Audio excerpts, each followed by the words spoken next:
ګران اوریدونکو ډیره مهمه خبره هغه د زمونږ د پاکستان آرمی چیف یعنی فیلډ مارشل حافظ سید عاصم منیر صاحب او د ډونلډ ټرمپ ملاقات په هغې باندې سوشل میډیا باندې مختلف خبرونه روان دي. په دغه باندې به موږ هم خبره ترې کوو، پروپاګانډې هم روان دي، دروغجن مل دشمن خلک هم چې کوم دي نو هغوی هم خپل هغه ناوړې حرکتې کوي، یا کوم ناوړې حرکتې چې د انډیا په جنګ کې هغوی کولې، کوم ناوړې حرکتې چې هغوی په شورو کې کولې. یاسین منیر صاحب چې کله آرمي چیف جوړېده هغه ټیم کې کولې. خو عزت او ذلت دا د الله په لاس کې دی، او چا سره چې د مور پلار دعاګانې وي نو یقینا چې دغه نتیجه وي چې هغه یاسین منیر صاحب چې د پاکستان نه د دنیا په تاریخ کې د امریکي یو صدر ځکه چې دی وخت کې سوپر پاور دا په ټوله دنیا باندې راج کوي، هغه وسله ورسره ډیره ده، هغه پیسه ورسره ډیره ده، طاقت ورسره ډیر دی، ملکونه ورته چې کوم دي نو دی وخت کې غلامان دي، او هغه د پاکستان آرمی چیف سره ملاقات او خواهش ظاهر کړی دی، او بیا دغه وی چې I love پاکستان. نو دا د پاکستان د پاره د پاکستان د محب وطن اوسیدونکو د پاره ډیره لویه د فخر او د خوشحالۍ خبره ده چې هغه ځان ته چې سوپر پاور وای نو زمونږ دغه صفه سالار دغه سرلښکر د آرمي چیف صاحب او بیا د حکومت دا بهترین حکمت عملی په وجه باندې چې انډیا ته موږ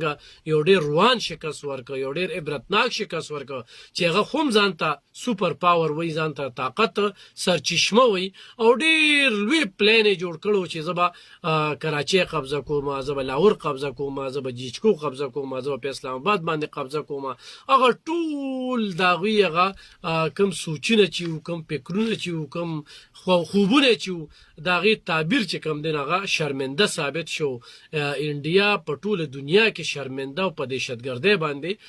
مشهوره شو. بیا د موزي او د انډیا د حکومت دا خواهش و چې پاکستان مونږ یوازې پرېږدو، پاکستان په ټوله دنیا کې مونږ بدنام کو. خو الحمدلله پاکستان په ټوله دنیا کې وځلېده او انډیا بدنامه شوله. دا په دغه باندې د ګودي میډیا چې کومه ده نو هغې کې یو ډېر ماتم روان دی، او هغه د خپل دغه صدر نه وزیر اعظم نه پوښتنه کوي چې تا خو وی چې زه پاکستان یوازې کوم، پاکستان سره ټوله دنیا ملګرې شوه، یوازې خو منګه شو. تا خو وی چې امریکا زمونږ ملګرې ده، هغه د پاکستان تعریفونه کوي، هغوی چې I love پاکستان. نو ګرانو کتونکو دا خبرې ډېرې مهمې دي، په دې کې پروپاګانډې والا خلک راوتلي دي، او قسم قسم خبرې کوي چې د آرمي چیف او د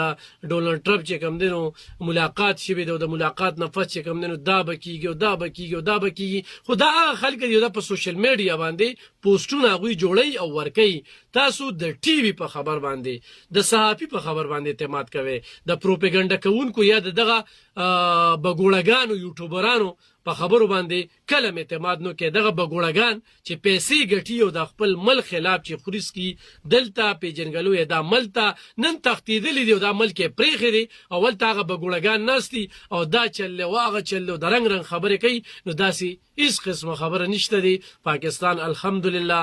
مضبوط خوم دی، محفوظ خوم دی، او کلم په خپل ملک چې کوم دی نو چاته د اجازت نه ورکوي چې هغه د بل خلاف استعمال شي. دی وخت کې چونکې د ایران او د اسرائیلو ترمنځ کومه شخړه روانه ده، نو دغه شخړه ډېر خطرناک حالت ته رسېدلې، خو په دې باندې د پاکستان ډېر واضحه موقف دی، او اسرائیلو ته کولو ویلي چې تاسو ظلم کوئ، تاسو زیاتې کوئ، تاسو دا جنگ بند کړئ، تاسو چې کوم دی نو دلته کې د مظلومو قتل عام کوئ، تاسو په فلسطین کې هم ظلم شروع کړی دی، تاسو دلته هم شروع کړی دی. او دا ملاقات چې کوم دی نو د دې محور چې کوم دی هغه هم ایران هم کېدی شي، خو ډونلډ ټرمپ نه باقاعده صحافیان تپوس کوي چې تا د دا ملاقات ته څوک ناغه په خپل صحافیانو ته په جواب کې وایي چې دا مې د ده په بهادرۍ په وجه باندې وکړو چې بهادر دی، او بل انډیا چې کرش کېده ډېر لوی نقصان کېده. او چې کله ما سیسپایر غوښتنه وکړله نو آرمي چیف صاحب را سره ومنله. په دې وجه باندې په کینیډا کې اجلاس روان، او اجلاس په ځای پرېږدي، او پته ده ورته چې به برشیر را رسېدلی دی، او د سره زه د ملاقات خواهشمند یم او د سره ملاقات وکړم. ملاقات د 1 ګنټې 2 ګنټو ته ورسېده، خبرې اترې وشوې. تاسو به کتلي وي د ډونلډ ټرمپ چونکې هغه سیاستدان نه دی، پوه نه دی، هغه هم یو ټیک ټاکي دی، او پته نه لګي چې امریکا داسې قسم خلک څنګه خوخي دغه کمپاین ما کته او دا ډونلډ ټرمپ چې کوم دینو دا به د امریکای د لپاره ان شاء الله تباکون ثابتېږي.